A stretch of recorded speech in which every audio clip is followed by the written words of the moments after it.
দর্শক, দেশের কৃষি এবং প্রাণী সম্পদের একটি গুরুত্বপূর্ণ অংশ হচ্ছে পোলট্রি। আর এই পোলট্রিরই আরেকটি গুরুত্বপূর্ণ অংশ হচ্ছে এই যে মুরগির খামার। আর সেই জায়গা থেকে আমরা চলে এসেছি কিশোরগঞ্জ এবং নরসিংদী, এমন এক জায়গায় যেখানে দুটোই মিলিত হয়েছে। তাই আমরা দুই জায়গা থেকে এবার জানার চেষ্টা করব যে বর্তমানে খামারিদের কি অবস্থা, এবং এই যে মুরগির ফার্ম, এই খামারিদের বর্তমানে বাস্তব চিত্র এবং চ্যালেঞ্জে তারা কোন কোন সম্মুখীন হচ্ছেন, আর এটি আমাদের দেশের উৎপাদন খাতে কতটুকু ভূমিকা রাখছে। দর্শক, সাথে আছে দীপ্ত টিভির দীপ্ত কৃষিতে আপনাদেরকে আমন্ত্রণ, পাওয়ার্ড বাই কাজী ফার্মস, এবং পুরোটা সময় জুড়ে আমি থাকছি জিনে আক্তার।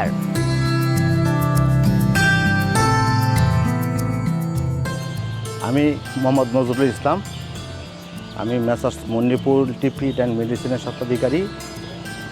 আমার বাড়ি কিশোরগঞ্জ জেলা। আমি 2009 সাল থেকে ওই পোলট্রি সেক্টরে জড়িত হয়েছি। আমি 2000 মুরগি দিয়ে প্রথম ব্যবসা শুরু করি। আজকে আমার মুরগি লেয়ার আছে 10,000-এর মতো, আর সোনালি কালার বাট ব্রয়লার ওইগুলো আছে 30,000। টোটাল আমার 40,000 মুরগি আছে। 2 লক্ষ মুরগির মতো আছে আমার প্রান্তিক খামারি।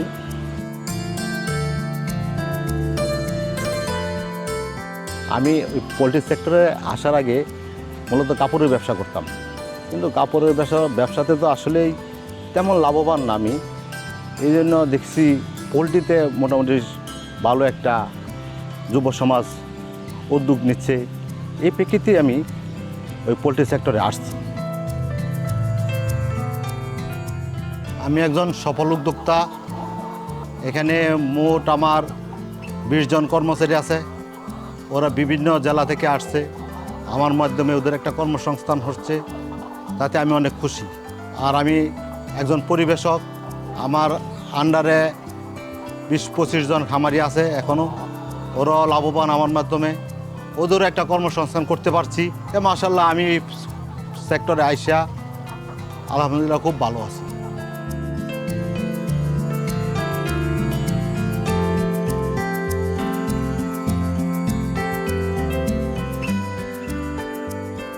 আমি নরসিংদী এবং কিশোরগঞ্জ সর্বস্তরের খামারিদের নিয়ে আমি কাজ করছি, এবং তারা যাতে মাংসে অ্যান্টিবায়োটিক ফ্রি মাংস উৎপাদন করতে পারে সেই লক্ষ্য নিয়ে আমরা সার্বক্ষণিক খামারিদের প্রশিক্ষণ দিচ্ছি, এবং আমরা সবসময় এইভাবেই সচেতন করছি যে আমরা যাতে নিরাপদ খাদ্য নিশ্চিত করতে পারি এবং দেশ ও জনগণের সঠিক পুষ্টির চাহিদা পূরণ করতে পারি। এই লক্ষ্যে আমরা সার্বক্ষণিক কাজ করে যাচ্ছি।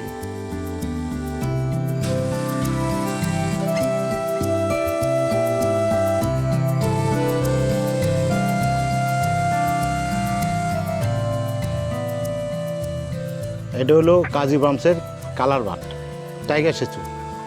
এই বিটটা আসার পর থেকে আমি রেগুলার পালি। এটার আপনার 4টা কালার।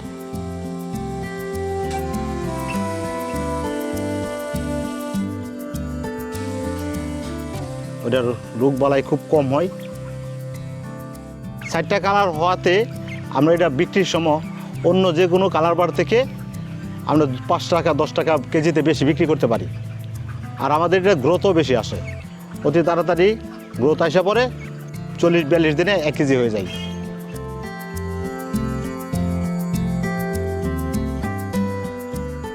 আমি পালি এবং আমার খামারিও পালে। এটা দিয়ে মাশাআল্লাহ আমরা অনেক লাভবান। তবে ফিডের দামটা যদি একটু কম হইতো তখন আমরা আরও লাভবান হইতাম। আর ফিডের দাম ব্যাপারে যদি সরকার কোনো পদক্ষেপ নেই, যদি একটু কমায় নেই, কারণ আমরা তো সবসময় রেট পাই না, যখন পাই তখন আমরা লাভবান হই।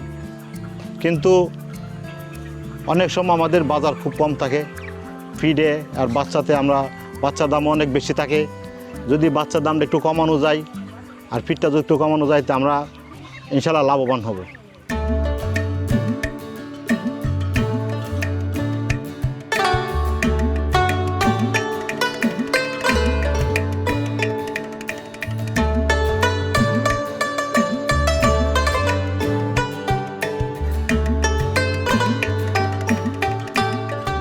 দর্শক, আমার চারপাশে দেখতে পাচ্ছেন অনেক লেয়ার মুরগি দিয়ে আসলে ভরপুর। আর এই খামারটির যিনি স্বত্বাধিকারী অর্থাৎ যে খামারি উনি হচ্ছেন আমাদের নজরুল ভাই। তো আমি নজরুল ভাইয়ের কাছে প্রথমেই আসি যে নজরুল ভাই নরসিংদী তাঁত শিল্পের জন্য বিখ্যাত, বস্ত্রশিল্পের জন্য বিখ্যাত, আবার একই সাথে আমরা একটু আগে কলা টলা খেলাম, লটকন খেলাম। তো এত কিছু থাকতে আপনি এই মুরগির খামার কেন দিলেন? আমি প্রথমে কাপড়েরই ব্যবসা করতাম। আমার ব্যবসার প্রথম কাপড়। হুম। 2009 সাল থেকে কাপড়ের প্রতি আমার একটু অনাগ্রহ সৃষ্টি হলো। দেখতেছি পোলট্রি সেক্টরে মোটামুটি অনেক লাভবান, অনেকেই করতেছে, যুব সমাজ এগিয়ে আসছে। হ্যাঁ, তাই আমি যে পোলট্রি সেক্টরে অল্প কিছু মুরগি নিয়ে শুরু করলাম। 2000 মুরগি নিয়ে আমার পথ চলা প্রথম এটা কত প্রথম। সালে? এটা 2009 সালে। এখন হচ্ছে আপনার মুরগির সংখ্যা কতগুলো? এখন আমার লেয়ার আছে 10,000, আর কালার বাট ব্রয়লার আছে 30,000 নিজের। আচ্ছা। আর প্রান্তিক হামারি আছে আমার, আমি ওদের সাথে ব্যবসা করি 2 লক্ষর মতো। ভাই এখন প্রতিদিন কেমন ডিম উৎপন্ন হচ্ছে, মানে পরিমাণটা কিরকম হবে এখন? পরিমাণ আমার এই মুরগির বয়স হলো আপনার আজকে 26 সপ্তাহ রানিং। তা আমার মাশাল্লাহ 80% ডিম চলে আসছে। আমরা তো প্রতিনিয়তই দেখি যে বাজারে ডিমের যে দাম, বাজার দর সেটা তো ওঠানামা করেই। তো খামারি হিসেবে এই ব্যাপারে আপনার মন্তব্য কি? এখন মোটামুটি বাজার ভালো আছে, বাজার 11 টাকার উপরে। অনেক সময় আমাদের এই বাজারটা আইসা পড়ে আপনার 7 টাকা, 6.5 টাকা, তখন আমাদের প্রচুর লোকসান যায়। যেরকম আমাদের প্রতি ডিমে কষ্ট পড়ে 8 টাকার উপরে। আচ্ছা। যখন আমরা 6.5 টাকা, 7 টাকা, 7.5 টাকা বিক্রি করি, তখন আমাদের একদম রাস্তায় বসে যেতে হয়।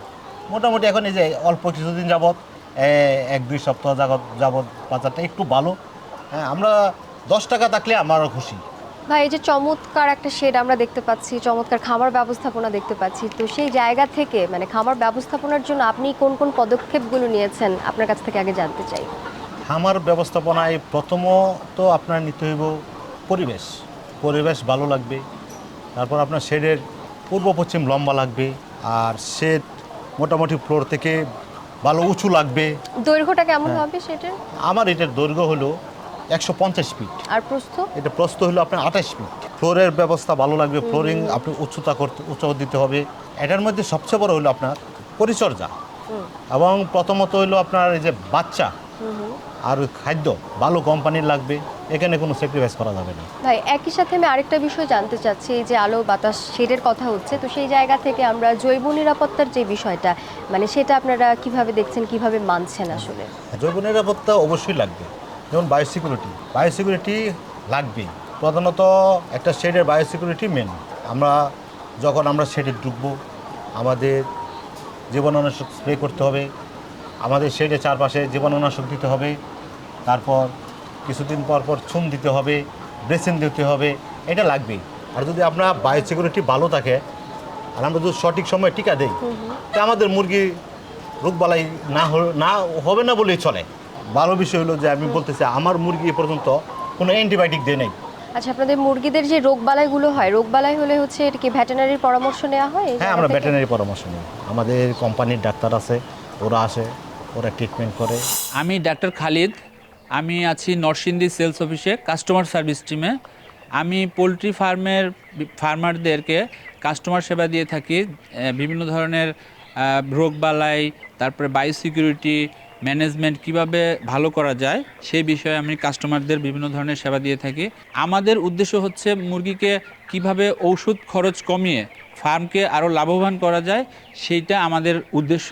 তা আমাদের কাজী ফার্মসের যেখানে আমরা অ্যান্টিবায়োটিক ফ্রি খাবার দিয়ে থাকি, এতে অ্যান্টিবায়োটিক একদম থাকে না। তো আমাদের এটা মানবদেহের জন্য যেমন উপকারী, আবার ফার্মারদের অ্যান্টিবায়োটিক কম ইউজ করার কারণে তাদের দেখা যায় যে ফার্মে লাভবান হচ্ছে। আর ফিডের ব্যাপারটা একটু জানতে চাচ্ছিলাম আপনার কাছে। ফিড আমাদের কাজী ফিড, আমি সবসময় কাজী পিস চালাই, কাজী ফিডের এক্সক্লুসিভ ডিলার আমি কাজী পিস ছাড়া অন্য পিস চালাই না। তবে কাজীর লেয়ার ফিড মাশাল্লাহ অনেক ভালো। কাজী ফার্মসের যে ফিড যেটা ব্যবহার করছেন আপনি, তো সেই জায়গা থেকে মুরগির স্বাস্থ্যগত এবং ডিমের যে গুণগত মান, এটি কেমন নিরাপত্তা দিচ্ছে আপনাকে? আমি মনে করি কাজী ফার্মসের ফিড, লেয়ার ফিড বাংলাদেশের সেরা ফিড। তো প্রথমত আপনি ডিমের কালার দেখেন, ডিমের সাইজ অনেক সুন্দর এবং বড়। আচ্ছা।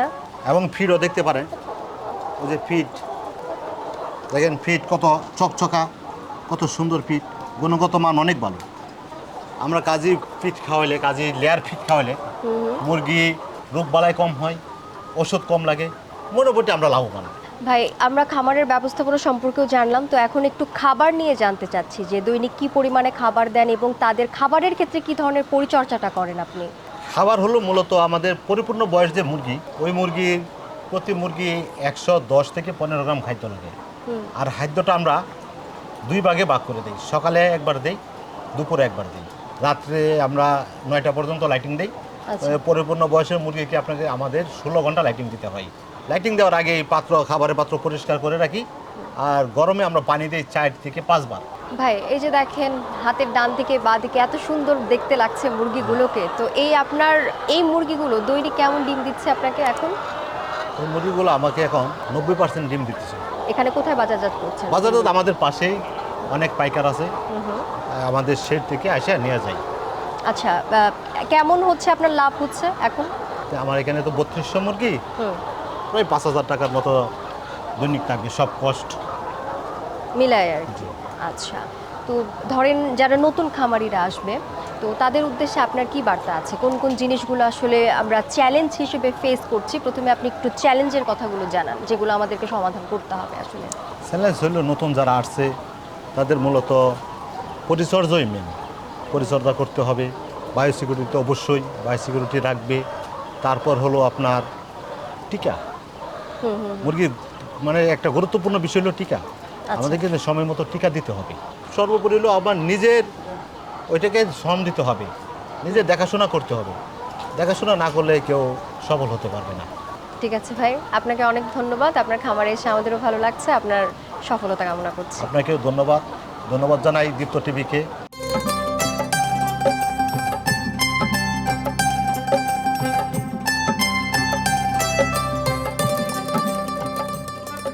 দর্শক, আমরা ঘুরতে ঘুরতে এখন চলে এসেছি নুরুল আমিন ভাইয়ের খামারে এবং আমরা দেখতে পাচ্ছি চারপাশে অনেকগুলো ব্রয়লার মুরগি।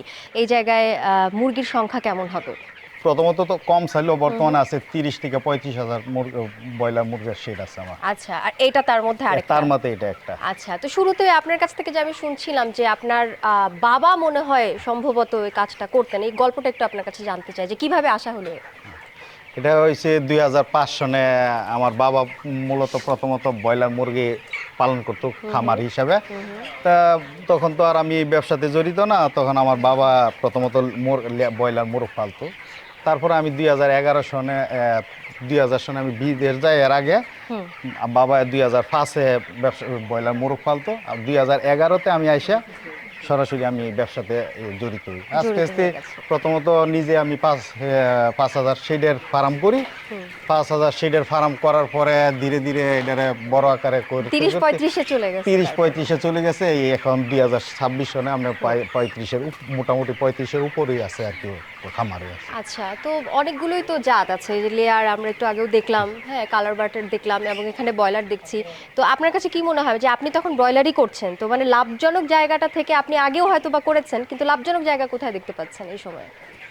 এটা আসলে পোল্ট্রি ব্যবসা এমন একটা জিনিস, এটা লাভজনক বলতে গেলে কি সবটাতেই আছে লাভ। লেয়ারও লাভ আছে, আমি সবগুলোই করছি, লেয়ার করছি, ব্রয়লার করছি, কালার বার্ড করছি, টাইগার সেসু যেটা বলে, ব্রাউন মুরগ বলছি, সবগুলোতেই লাভও আছে আবার ক্ষতিও আছে। মোটামুটি যদি আপনার ওজনের দিক দিয়ে বা বাজারের দিক দিয়ে পাওয়া যায়, তাইলে আপনার মোটামুটি সবগুলোতেই সব colour bird, layer, broiler, brown, এগুলো সবগুলোতেই লাভ লস আছে। আমি একটু জানতে চাচ্ছিলাম যে এই যে ব্রয়লার মুরগিগুলো আছে, এগুলো আপনার মানে বাজারজাতের ক্ষেত্রে আদর্শ ওজন হিসেবে মানে কত কেজি হলে এটাকে আদর্শ ওজন ধরা হয় আর কি ব্রয়লার মুরগিতে? ব্রয়লার মুরগিরা মানে 30 দিনে আদর্শ ওজন ধরা হয়। 30 দিনে আপনার 18 থেকে 17 থেকে 18 পর্যন্ত হইলে আদর্শ ওজন। এর মধ্যে 32-33 দিন পারলে 2 কেজি হইলে মার্কেটটা ভালো ধরা যায়। বর্তমানে ওজন 2 কেজি উপরেটা বাজার ভালো আর কি, চাহিদা ভালো। আচ্ছা, আমি একটু জানতে চাচ্ছিলাম এদের খাবারের ব্যাপারে, বিশেষ করে আপনি কোন ফিডের কথাটা যদি একটু বলতেন আমাকে, কোন ফিড ব্যবহার করেন? 2017 থেকে আমি মূলত কাজীতেই ব্যবসা করতেছি। আচ্ছা, আমার একটা বিষয় জানাই ছিল যে ফিড তো মনে হয় 3-4 ধাপে দেয়া হয় সম্ভবত, তো এখানে আপনারা হচ্ছে মানে কয় ধাপে দেন? এটা হচ্ছে আপনার কাজী ফার্মসের 4 ধাপের একটা পিস স্টার্টার, গোয়ার, ফিনিশার। আমরা বর্তমানে 3 ধাপে ব্যবহার করি। স্টার্টার আর গোয়ারটাই ব্যবহার করি। তারপরে আপনি যদি ওজনটা আপনার হয় 18-র উপর হয় তখন ফিনিশার ব্যবহার করি। আচ্ছা, আপনাদের তো নিশ্চয়ই এখানে যেহেতু অনেক দিন ধরে পালছেন, তো রোগের তো একটা ব্যাপার আছে। ব্রয়লারে এখন অবধি কোন রোগটা আসলে বেশি হয়? ব্রয়লারে সাধারণত কিছু আপনার এটা আমরা যে ভাষায় বলি কিছু কিছু আমাশা একটা রোগ আছে, আর একটা ঠান্ডা লাগে, আর একটা রোগ আছে রানীক্ষেতের। এই 3টা রোগের একটু বেশি সংক্রমণ। সমস্যা হয় আর কি। আচ্ছা আচ্ছা। আর রানীক্ষেতের সমস্যাটা যদি হয় তাইলে মনে করেন সেট মুরগ অনেক ক্ষয়ক্ষতি হয়। আর আমাশা আর হইলো যে ঠান্ডা, এগুলো কিছু মেডিসিন দিয়া এগুলো নিয়ন্ত্রণ করা সম্ভব। টিকাটা কি দেয়া হয় ভাই? মানে জি, এটা জি, কত জি। সময় পর পর দেয়া হয় বা কি কি টিকা দেয়া হয় আসলে? এটা আমরা ব্রয়লারটা সাধারণত আমরা 3টা ভ্যাকসিন ব্যবহার করি। প্রথম 5 দিনের মধ্যে যেটা বলে রানীক্ষেত, আর 10 দিনে আমরা ব্যবহার করি গ্রাম্বু, আর একটা 18 দিনে ব্যবহার করি আপনার আরেকটা ভ্যাকসিন ব্যবহার করি, গ্রাম্বু ব্যবহার করা হয়। মুরগির ফার্মের পানিটা যত পরিষ্কার থাকবে তার রোগবালাই তত কম হবে। আমরা বিভিন্ন ফার্মে গিয়ে ভ্যাকসিন কিভাবে করতে হয়, সঠিক সময়ে কিভাবে ভ্যাকসিন দিতে হবে, তারপরে ভ্যাকসিনের কয়টা ভ্যাকসিন দিতে হবে সেগুলো আমরা পরামর্শ দিয়ে থাকি। তা যখন দেখা যাবে যে মুরগির ফার্মে রোগবালাই কম হবে, অটোমেটিকলি তার ওষুধ খরচও কম হবে, তখন ফার্মার অবশ্যই লাভবান হবে। আমরা ঢোকার সময় দেখলাম আমরা স্প্রে দিয়ে ঢুকছিলাম, সো বায়োসিকিউরিটিরও একটা ব্যাপার আছে। তো আপনি এই জিনিসটা কিভাবে বজায় রাখেন? বায়োসিকিউরিটির ব্যাপারটা কিভাবে পালন করেন, আসলে মেনটেন করেন? বায়োসিকিউরিটি আসলে ব্যবহার করি বাহির থেকে যদি আসা হয় তাহলে আমরা স্প্রে কইরা ভিতরে ঢুকি যদি বাহিরতে আসা হয়। তারপরে যে আপনার যে যদি বাহিরতে আসা হয় স্প্রে কইরা ঢুকা হয়, বাহিরের জুতা যেটা বাহিরে রাখা হয়, আর ভিতরের জুতা আলাদা জুতা ব্যবহার করা হয়। এতটুকুই আমরা আচ্ছা ভাই, ব্যবসায় তো লাভ ক্ষতিও আছে, তো আপনিও নিশ্চয়ই অনেকভাবেই ক্ষতির সম্মুখীন হয়েছেন, কিন্তু আবারও উঠেছেন বারবার করে। তো নতুন খামারিরা অনেক সময় দেখা যায় যে হাঁপিয়ে যায়, তো তাদের ব্যাপারে আসলে আপনার পরামর্শ কি হবে এবং আপনি যে চ্যালেঞ্জগুলো ফেস করেছেন এগুলো কিভাবে তারা সমাধান করতে পারবে তাদের জায়গা থেকে? ধন্যবাদ।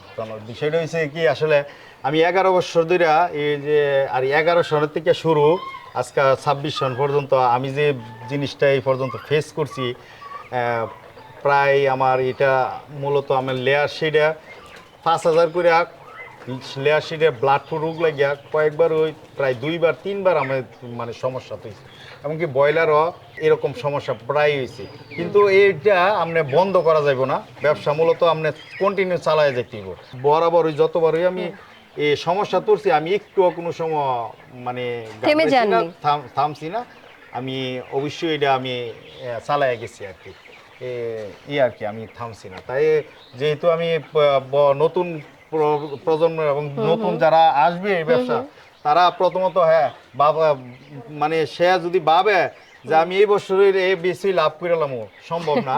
হয়তো লাভ হইলে আবার বাচ্চা নিতে হইব, ব্যবসা করতে হইব। এইভাবে হইলে সে আগাইতে পারবো আর কি। চিন্তা করতে পারবো যে ব্যবসা তো সবাই করতেছে, আমি পারতাছি না কেন? ও পারতেছে, ওই পারতেছে, আমি পারতেছি না। অবশ্যই এটা ব্যবসা আবার করতেই হবে, বন্ধ করলে ব্যবসা সম্ভব না। ঠিক আছে ভাই, আপনাকে অনেক অনেক ধন্যবাদ। আশা করি যে নতুন যারা খামারিরা দেখছেন তারা নিশ্চয়ই আপনার কথা থেকে অনেক বেশি মোটিভেশন পেয়েছেন। তো সেই জায়গা থেকে নতুন খামারিরাও অনেক বেশি লাভজনক একটা জায়গায় আছে আমি বিশ্বাস করি। তো যাই হোক, আপনাকে অনেক ধন্যবাদ এবং অবশ্যই আপনার এখনকার যে যাত্রা, এই যাত্রাটা আরও সামনের দিকে অগ্রসর হোক, আমরা সেই আশাই করছি। ধন্যবাদ, আপনাকে ধন্যবাদ। কৃষি বিষয়ে যে কোনো তথ্য জানতে ও জানাতে লিখতে পারেন এই ঠিকানায়: দীপ্ত কৃষি, প্লট 7/A/গ, তেজগাঁও শিল্প এলাকা, ঢাকা 1208। আপনারা চাইলে ইমেল করতে পারেন krishi@dipto.tv এই ঠিকানায়, অথবা ফোন করতে পারেন 0178-768-2832 নম্বরে। শুক্রবার ছাড়া প্রতিদিন সকাল 9টা থেকে বিকেল 5টা পর্যন্ত। দর্শক, কৃষির প্রত্যেকটি ক্ষেত্রেই দরকার সঠিক পরিকল্পনা, পরিচর্যা। ঠিক তেমনিভাবে আজ আমরা কিশোরগঞ্জে এসেছি এবং নরসিংদীতে এসেছি। সেই দুই জায়গায় মিলে আজকে দুই খামারের কথা আমরা শুনেছি যে তাদের যে পরিচর্যা ছিল, তাদের যে পরিকল্পনা ছিল, সব কিছুর মধ্য দিয়ে কিন্তু তারা খামারিদেরকে, বিশেষ করে যারা নতুন খামারে উদ্বুদ্ধ হবেন তাদেরকেও কিন্তু আশা করি যে যথেষ্ট দিক নির্দেশনা দিয়েছেন। আশা করি এর মধ্য দিয়ে নতুন খামারিরা তাদের প্রস্তুতি সফল করতে পারবে। আজ এ পর্যন্তই, দেখা হবে পরের পর্বে। সবাই ভালো থাকবেন, সুস্থ থাকবেন, দীপ্ত কৃষির সাথেই থাকবেন।